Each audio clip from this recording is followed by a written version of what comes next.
Can we make 5,000 likes to this videos? If we make 5,000 likes to this video, we will upload more patriotic news. Thank you. Breaking House Republicans demand second special counsel. Look who they caught red-handed. House Republicans who are members Judiciary Committee have issued an official request for a second and individual special counsel to investigate criminal activities. They are requesting another special counsel to investigate actions by Obama administration officials and Hillary Clinton during the 2016 presidential election. Advertisement. Committee Chairman Bob Goodlatte and other GOP members of the committee submitted a formal letter to Attorney General Jeff Sessions on Thursday.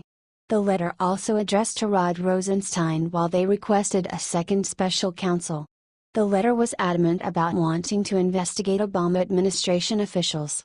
Two of the big names on the requests were Loretta Lynch and James Comey. The two who colluded to make sure Hillary's investigation was called a matter. The House Republicans were also very open about the issues they saw with Mueller's probe. They called it too narrow and one-directional. The letter came right after Republicans voted to request documents related to Comey's communications with the Obama administration and journalists. Republican reps Andy Biggs, Arizona, Matt Gaetz, Florida, Jim Jordan, Ohio, and Mike Johnson, Law, were co-sponsors of the GOP amendment. In my district, my constituents say, "Hey, what's going on with the investigation of the crimes of the previous administration?" Biggs said. "When I hear talk that this contains right-wing conspiracies, well, I'll tell you, my constituents think what's going on in the other bill are left-wing conspiracy theories." The left has been very upset about Comey being abruptly fired, but they forgot that it is in Trump's power to do, and Comey admitted to not doing his job during the Hillary Clinton email investigation. The infraction that really upsets them is the leaks of the memos Comey kept regarding his meetings with the president. Advertisement. What do you think of this latest development? Should there be a second special counsel who is there to check on everyone who had fingers on the election?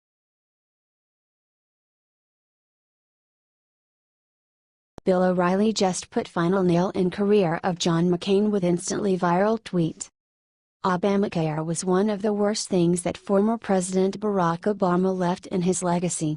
During his political campaign, Donald Trump promised to repeal and replace the Obamacare. However, many senators voted against Trump's health care plan, including Republican Shelley Moore Capito of West Virginia, Susan Collins of Maine, Lamar Alexander of Tennessee, Dean Heller of Nevada, Rob Portman of Ohio, John McCain of Arizona and Lisa Murkowski of Alaska are the Republicans who voted against repealing the Obamacare. After this vote, skinny repeal was introduced. Many people believe that this bill, which included great features, will pass through the Senate. However, 4 of the senators mentioned before changed their minds, while Collins, Murkowski, and McCain voted against the bill. This is not the first time that Arizona Senator McCain went behind Trump's back.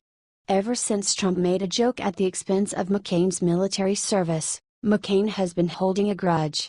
He's been constantly going against the president's wishes. He sabotaged Trump's healthcare plan and then made a lame excuse about his action. However, television host Bill O'Reilly took it to Twitter to send a message for Senator McCain. This tweet immediately went viral and many Twitter users agreed with O'Reilly. He lost the respect for McCain, and I don't think he's the only one who lost the respect. After all, McCain not only betrayed the president, but he betrayed the country and the American people. I think it's safe to say that McCain is no longer a Republican. His last move should be a resignation letter. What are your thoughts about his betrayal?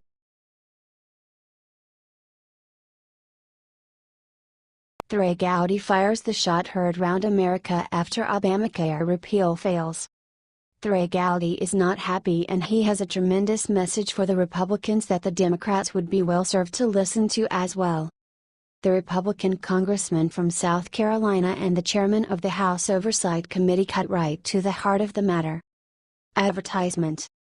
Our problem is for 7 years we've been telling folks what we're against and what we're opposed to. And then we've had 7 months to govern, and the best we can come up with is a skinny plan on 24 hours notice? He asked in amazement. We've got to get better at telling people what we believe, why we believe it, Gowdy continued, and then persuading them it's right for the country. We've had plenty of time to do it.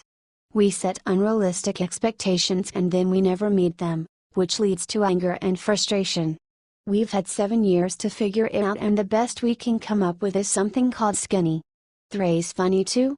That humor will serve him well should he choose to run for higher office. You must be funny if you want to win these days.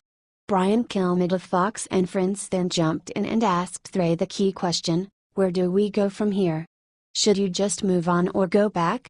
Thray shot back, we've got to go back. It impacts 20% of the economy. It was a fundamental promise of the Trump campaign. The Affordable Care Act is failing. If you're going to fail, though, fail doing what you really fundamentally believe. The health care. I would propose changes that are transformational. And it's going to require persuading my fellow citizens, including some independents and Democrats, that this is best for the country. Then Thray concluded with another few hilarious jokes. It's not going to be done with 24 hours notice and a bill that has the word skinny in it. It's hard to persuade people, I get that, I used to have to do it for a living, and I'm married. Advertisement, share if you agree with Thray.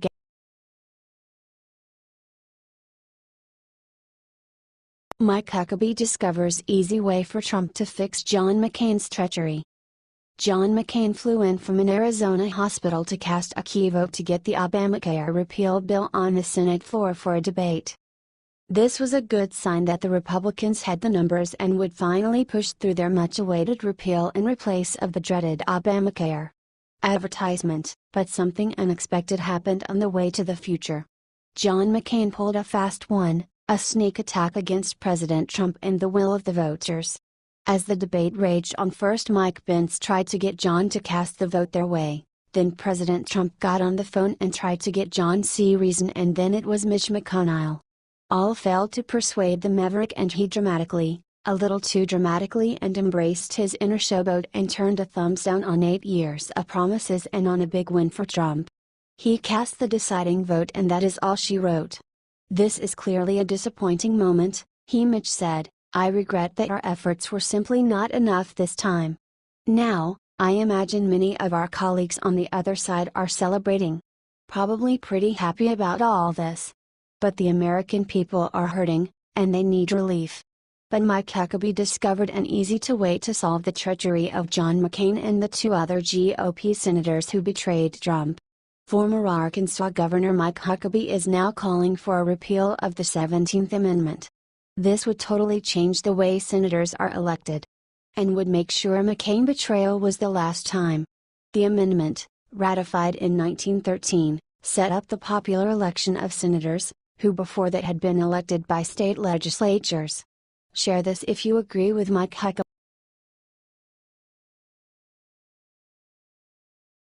Sarah Palin lands knockout blow in war with New York Times. Former vice presidential candidate Sarah Palin allegedly will be making sure that 23 active and previous New York Times reporters and editors will be issued subpoenas as a portion of her defamation lawsuit against the fake news organization. The famous former governor of Alaska is suing the Times for defamation over an article which connected one of her political ads to the attempted assassination in 2011 of Congresswoman Gabby Giffords. Advertisement. Now the newspaper's lawyers are begging the judge to kick out the case, whining that Palin's lawyers are wanting to subpoena 23 non-party current and former Times reporters, editors and other employees, most of whom had little to nothing to do with the op-ed that is the center of the case. Palin's lawyers are adamant about attaining relevant documents that will show the Times' negative publications and feelings against her. Palin also demands that the net bring out every communication they have delivered to each other since 2011. In an effort to eliminate the case, the Times said there was no actual malice contained in the June 14 op-ed. They were quick to correct the issues after their consumers complained. The newspaper said it's very dedicated to the full fix of the op-ed that said that Palin's political action debunks her claims in the case. Palin sued the Gray Lady in Manhattan federal court last month, saying the newspaper had accused her of inciting the mass shooting that severely wounded then Arizona Rep. Giffords. She sought unspecified damages. The editorial in the Times was prompted by the recent shooting of Louisiana Congressman Steve Scalise at a baseball practice attended by Republican lawmakers in Alexandria, Virginia. The best part of this is watching the New York Times flail around. They don't seem to realize that there are ramifications to putting out fake news. Advertisement: what do you think of Sarah Palin suing the Times? Do they deserve